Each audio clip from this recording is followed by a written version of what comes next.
campaign of change, you know that. We will deliver jobs, opportunity, and justice for future generations, your generations. We will. Better believe it. I've wanted this race, and you know that, to be about the issues. We won by everybody's account the other night. We had a debate with Crooked Hillary. And we won that debate. And I mean, I'm not saying that's what everybody's saying, and I felt that we won the debate. Remember when she walked in front of me, and I stood, and here's my podium, and here's my chair, and all, and I'm standing, and she walks right in front of me. And then the next day, she stood, answering a question, right? And she was right here, and I was right here, never moved. And the next day, the paper came out and said, I invaded her space. I said, what? I invaded her space. No, we won that one, and we look forward. I guess Wednesday night we have another one with Crooked Hillary. And by the way, I don't know if you know, the big Wall Street Journal NBC poll just came out in Ohio. Oh, we're only one up.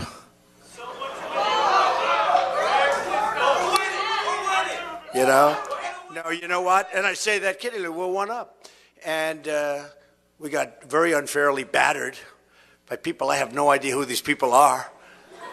I've been battered by people that I have no idea who they are, but we're one up in the NBC Wall Street Journal poll, which never treats me good. So we're one up in Ohio, and it just came out in North Carolina. We're one up also. We're doing well. And she's spent a fortune on ads, here in North Carolina, just an absolute fortune. And, you know, I'll tell you what, we're going to have some big surprises. This is going to be Brexit all over again, except even bigger numbers. The Clinton campaign has refused to discuss the issues. In fact, the WikiLeaks just came out today. She's got no core. Her people are saying, what's her core? What's she talking about? What's her core? I have a core. You know what it is? Make America great again. That's my core. Instead of the issues, they've slandered and libeled me with false accusations, but we will not let these lies distract us from our campaign. And it's a campaign of truth. It really is. In an earlier speech today, I addressed the fact that I was falsely accused, and I think possibly some of you have seen it or watched it. It's a disgraceful thing that you can be on the front page of the failing New York Times, and it is a failing newspaper. It's third-rate people, I'm telling you, third-rate, bad people, sick people. I was on the front page. I think I had 3 stories on the front page today. 3. Who ever heard of 3? Boom, boom, boom. I guess it sells newspapers, unfortunately, but don't worry, because the paper's going out of business. It's only a question of when. But it's the failing New York Times, and they're inventing false claims without any evidence, no witnesses, no nothing. An act that supposedly years and years ago. I never met these people. I don't even know who they are. They're made-up stories, filed right before the election. Right before the election. I wonder if that had anything to do with this, right? It's a disgrace. I really mean it's a disgrace. I want to talk about policies affecting our lives. But I did want to mention that we did spend some time talking about that today. It just came out. And the sad part is we don't talk about WikiLeaks because it's incredible. But WikiLeaks just came out with a lot of new ones. And it would be wonderful if these very dishonest people back there would talk about it. It would be wonderful. It would be wonderful. They don't want to talk about it because they want her in there because they perpetuate. But these are very, not all, but a big, big percentage. Very dishonest people. In fact, the reason I was late to the podium was because they weren't ready. We waited for them. And I said, let's go up without them. Who cares?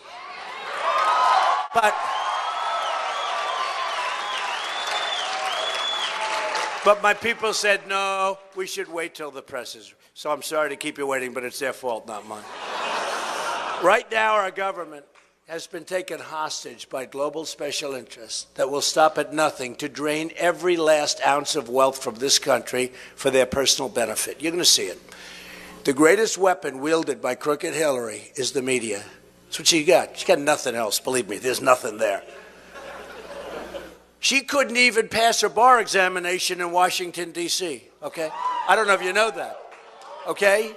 Hillary Clinton failed her bar examination in Washington, D.C. She got nothing going. The WikiLeaks emails show that the Clintons and the corporate media are one and the same. They collaborate and they conspire together. This Washington establishment will stop at nothing to stop all of us. And you're going to see that. You're young people, but you're going to see that. Although we do have one of the most successful real estate people in the world. Would you please stand up? Look at this guy, 55,000 units. Stand up.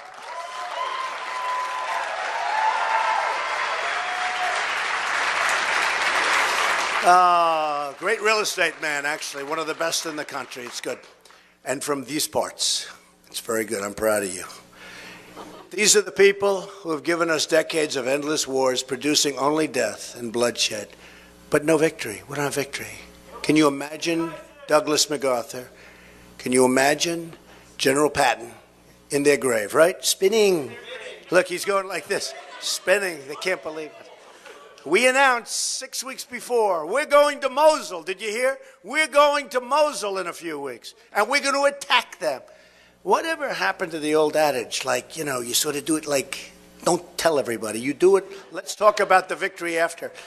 They're going to Mosul. They want to go to Mosul to get the leaders of ISIS because they say they're in Mosul. But they announced that they're going there for the last 3 weeks. So the leaders, you know, they're smart. They're left. They're gone. Oh, these people. We have some real beauties. Our president is incompetent. I will tell you that. He is grossly incompetent. These are the same people, although all he likes to do is campaign. Why isn't this guy working on jobs? He's campaigning all the time. He's campaigning or playing golf. He plays more golf than if you were on the PGA Tour. These are the same people who have flung our doors open for radical Islam, putting us on the same path to France and to multi-generational struggles with violence and extremism embedded in our communities. You see what's happening. Take a look at France, take a look at Germany, take a look at certain parts of Sweden, take a look at areas. You don't want to go there. These are the people who've allowed violent international cartels to invade our country and prey on our most vulnerable citizens. And they are vulnerable. Victims like Marilyn Ferris, raped by an illegal immigrant with a lengthy criminal record and beaten to death viciously with a hammer, wasn't supposed to be in our country. Should never have been. They didn't want to put him out. These are the people who have let our drugs pour, and let just drugs. Drugs are pouring into our country from the southern border. And they're poisoning our children. Hopefully they're not poisoning you. Stay away from drugs, stay away from alcohol, and stay away from cigarettes. I always tell my kids, no drugs, no alcohol, no cigarettes. Ivanka said to me once, she's like 5. She didn't even know what I was talking about. She said, Dad, you're driving me crazy with that. But every time they went, no drugs, no alcohol, no cigarettes. So you just remember that. Puts you at a big, big, big disadvantage. You get hooked. If you get hooked, it's hard to get unhooked. Puts you at a big disadvantage. So just remember, maybe that's the thing you'll learn or remember most from what I'm going to say, okay, if you want to know the truth at your age. These are the people who emptied the jobs out of Ohio, Pennsylvania, Michigan, North Carolina, and all of our states, so many of our states, and shipped them to Mexico and other countries.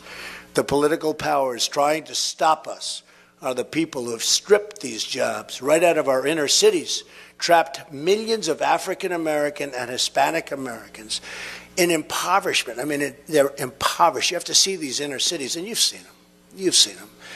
They're crime-besieged neighborhoods, and left 70 million American women and children in poverty or near the brink of poverty. At the center of this assault on American prosperity is the Clinton campaign. These are her ideas. They want to do it. They've been running the inner cities, the Democrats, and the Democrat ideas for up to 100 years, and even more than that. Unbroken. guess what? It's not working. And it's very unfair to the people that have to live there and be shot when they walk to the store. And all of the things that you read about and watch every night on television. They don't work for you. They don't work for America. They work only for themselves. These are the people we're talking about, including foreign government and foreign actors. Hillary Clinton is a criminal who destroyed 33,000 emails after a congressional subpoena was issued. Can't do that. She's a criminal. She is a criminal. You get a subpoena from the United States Congress and you say, get rid of those emails. 33,000 emails were deleted and acid washed. Nobody even heard of it. They were bleached. It's a very expensive process. People don't use it because it's too expensive. She used it. And then she hammered her phones, right? Anybody get rid of your cell phone? Anybody ever hammer it? Anybody hammer it? Anybody? No? Good. That means we have all honest people in here. She ignored hundreds of requests for security in Benghazi, causing the death of 4 brave Americans. And then she lied to the face of grieving parents about the reason for the attack. You remember that. She defended a man who violently and viciously raped a 12-year-old girl by horribly smearing and blaming the victim. And then she laughed about getting the rapist off the hook. You've seen the tape. She was laughing. She thought it was funny. The guy raped a 12-year-old girl.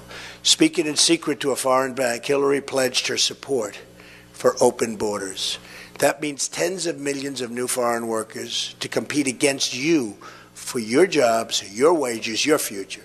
She's selling out the future of young Americans of all backgrounds to enrich her donors. We won't let that happen. We're not going to let it happen. Hillary and her special interest allies want to keep children in our inner cities trapped in failing schools. Under a Trump administration, disadvantaged children will be able to attend the public, private, charter, or magnet school of their choice. Under President Obama and Hillary Clinton, it's very important.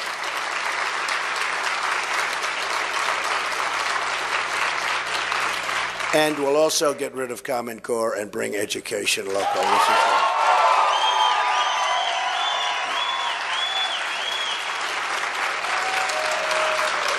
Under President Obama and Hillary Clinton, the national debt has almost doubled. $20 trillion national debt is a weight around the future of every young person in this country and every young person, sadly, in this room. It would require $120,000 from every millennial in the country to pay it off. Anybody have $120,000? We'll make a good, how about 50? How about 20? How about 2? We'll sell it to you for 2.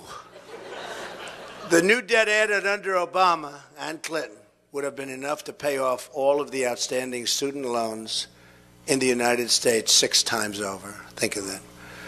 Yet not one penny of that new debt has gone to lowering your tuition and the people that are going to follow you. It's only getting worse. Outrageous. He's right. Who said that? Stand up. Stand up. That's okay.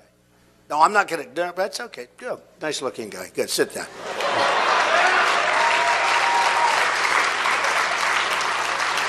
We made him a little nervous when I said stand up. He's a good guy. The share of 16 to 28-year-olds not in the labor force has increased to 45% during the Obama administration. Tremendously bad things are happening.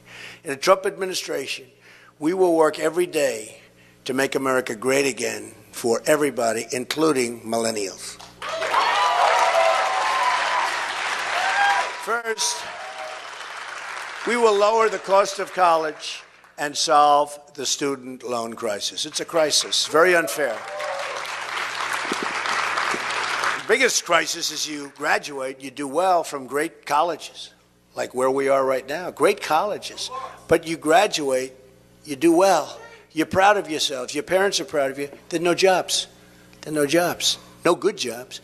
Tuition at public four-year institutions was 40% higher in the last school year than it was 10 years ago.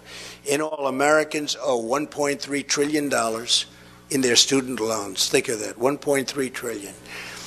More than auto loans, credit card debt, home equity. I mean, nationwide, you're talking about the biggest factor. Students should not be asked to pay more on their loans than they can afford. And the debt should not be an albatross around their necks for the rest of their lives. And that's what it is. We're going to work that out. We're going to work it out, folks. We're going to work it out. It'll be a negotiation. You know that. Everything's a negotiation, but the art of the deal. We're going to work it out. We're going to work it out big league. But it's very unfair. You graduate, you graduate from college and you're starting with like an anchor around your neck. No good. It's no good. Not fair. That's why under my student loan program, we would cap repayment for an affordable portion of a borrower's income 12.5%. We'll cap it. That gives you a lot to play with and a lot to do. And if borrowers work hard and make their full payments for 15 years, we'll let them get on with their lives. They just go ahead and they get on with their lives. Because it's very, very hard for young people. It's probably the question I get more than any other question outside of defense which is catastrophic, what's going on with our, how badly we treat our veterans, how badly we treat our military folks. But I get asked so much about student loans and student debt. Young Americans deserve the same deal as federal workers. So we will equalize treatment so everyone can start saving for their families in retirement by the time they're 15 years out of college. So start counting, 15 years. In addition, I will take steps to push colleges to cut the skyrocketing cost of tuition. It's happening. It's happening. Very unfair. Because students are like a conduit. They get the money, they give it, they get, and there's not enough incentive for these colleges to cut. And the costs are going up mammothly, much more so than other businesses and industries. And I fully understand why. We're going to do something about it. If the federal government is going to subsidize student loans, it has a right to expect that colleges work hard to control cost and invest their resources in their students. If colleges refuse to take this responsibility seriously, they will be held accountable, including by reconsidering whether those with huge endowments deserve to keep those endowments tax exempt. We have a lot of power over the colleges. And they're not doing the job of cost cutting because they don't have the incentive to cost cut. Because you're paying for it. Because you're paying for it. Some schools are paying more to hedge funds and private equity managers than they are in spending, and this is true, than they are spending on tuition and tuition assistance, while taxpayers are guaranteeing hundreds of billions of dollars of student loans to pay for rising tuition costs. We want universities to spend their endowment on their students, not themselves. We have to take care of our students. They need to use that money to cut the college debt, and they have to cut the college tuition. They have to do it, and we have to do it quickly. Much of the skyrocketing cost of college education is due to the tremendous bloat in college administrators and bureaucrats. I know that doesn't happen here, but, just maybe some places. Doesn't happen here, does it? No. No? No, I'm sure it doesn't. But every place else it does. According to the Department of Education, the number of college administrators is up more than 60% since 1993, 10 times the increase in tenured faculty positions. Federal regulations are responsible for much of this administrative bloat, and it is bloat. Vanderbilt University estimated that it spends $150 million per year, 11% of the university's budgets, to comply with government regulations. Big problem. Regulations in this country, a big problem. And by the way, I'm cutting your taxes, big league, massive. Hillary is increasing your taxes. So when you get out And when you get those good jobs, you're also going to be paying, if I'm president, a lot less taxes. She's going to increase your taxes very substantially. As president, I will immediately take steps to drive down college costs by reducing the unnecessary cost of compliance with federal regulations so that colleges can pass on the savings to students in the form of lower tuition. I will also make it a priority to protect students' rights to free speech on campus. Do you want free speech? Does everybody?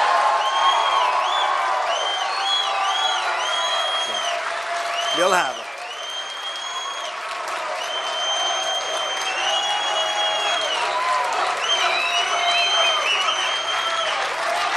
Wow. Wow. You like that more than the lower cost. I mean, that's impressive, right?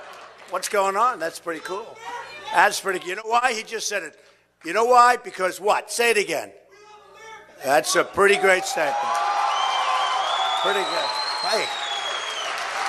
Do you want to be my speechwriter? I think that would be good. That's very good. That's very, very good. That's true. We love America. We want our country to be healthy again. We want to make America great again. That's been our whole theme, and we want to do that. But that's really well said, I want to tell you. Stand up. Let me see you. Wow. Good. What is that you're wearing? Turn around. Show the press. They won't cover it if it's negative on Hillary.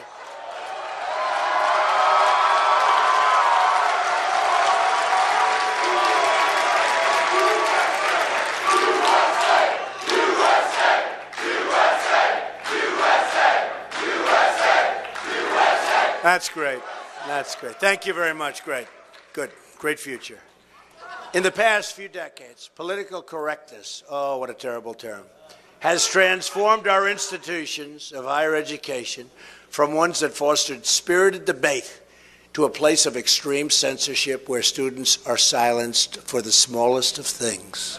You say a word somewhat differently, and all of a sudden you're criticized, sometimes viciously. We will end the political correctness and foster free and respectful dialogue.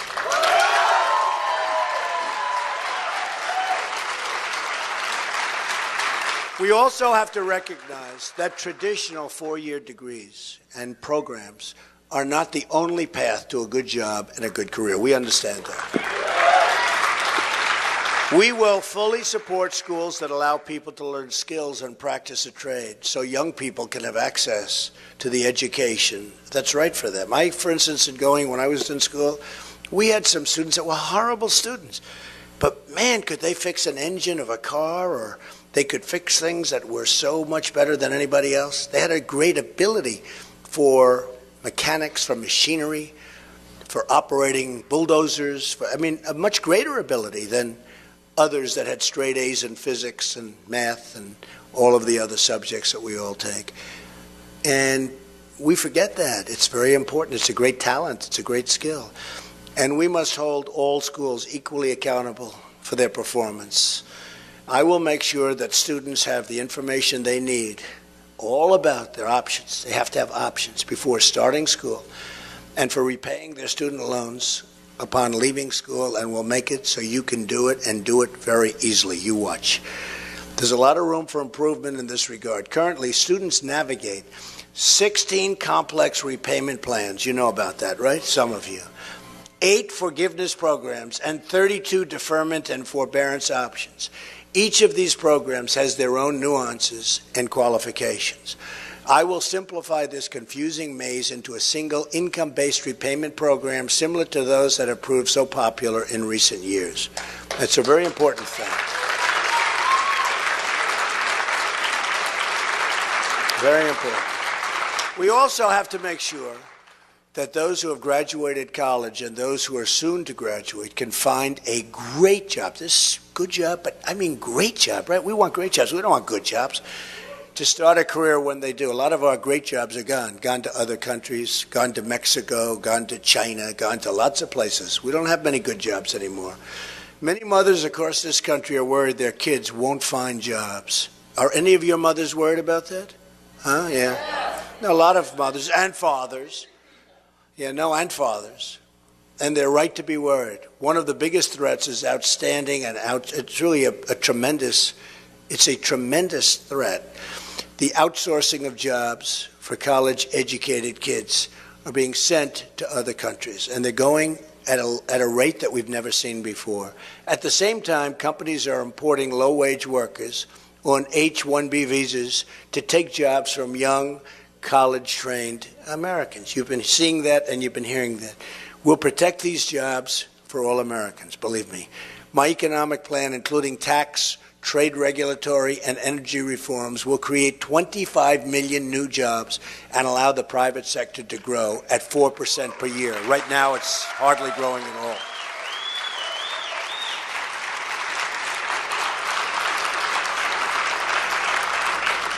Crooked Hillary Clinton is going to increase taxes incredibly, unbelievably, a tremendous amount, while we cut taxes massively. Tremendous difference. Our plan includes reforms to protect and expand the sharing economy. Startups like Uber that have managed to provide great services for consumers and to consumers. In some cases, I'm hearing little other things. We'll have to check that out. Do you like Uber? Does everybody like it? Okay. And create lots of jobs in the process. Finally, and most importantly, the foundation for a new prosperity will be rededication to the constitutional rule of law.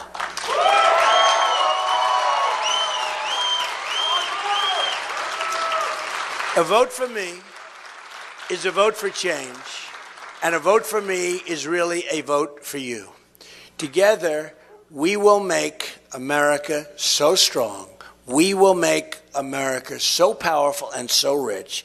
Together, we will make America great again. And I want to thank you, and God bless you. You are amazing young people.